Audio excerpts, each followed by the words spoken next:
Well, from the very start, we were forced to learn that addiction isn't what it's supposed to be. I'll go back to the great studies to prove that. Charles Winick had two fabulous, important studies that I refer to in Love and Addiction.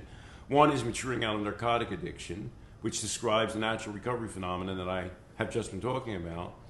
The other was Physician Heroin Addicts, narcotic addicts. If you went to Lexington Hospital, there was a great bifurcation in the population and the recovery rates. They consisted of either street addicts or they consisted of physicians. Under 10% of the street addicts left Lexington and went back to New York City or wherever, Cleveland, ceasing to use heroin. Over 90% of the physicians ceased to use a narcotic. And what's that tell us? It tells us that the environmental and personal situation of the addict is the critical variable in overcoming addiction. So we did a natural experiment to prove that. We took a bunch of soldiers, sent them to Vietnam.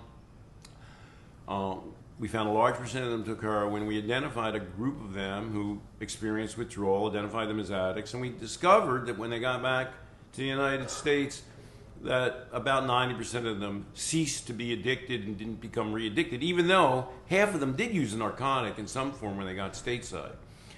In fact, this really only affirmed the logic of what we know about narcotics. After all, people take narcotics in the hospital all the time, leave the hospital and cease taking narcotics. It backed up what Charles Winick discovered, that the characteristics and environment of the user is the critical variable in overcoming addiction, that most people overcome addiction.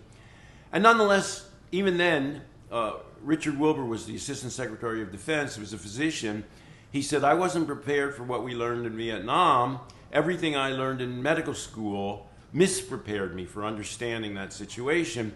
If he went to medical school tomorrow, he'd be more misprepared. He'd understand the phenomenon less well because they've reified up the concept of narcotics being inherently addictive, despite discovering that many things can be addictive, by doubling down on the mechanisms they claim cause heroin addiction.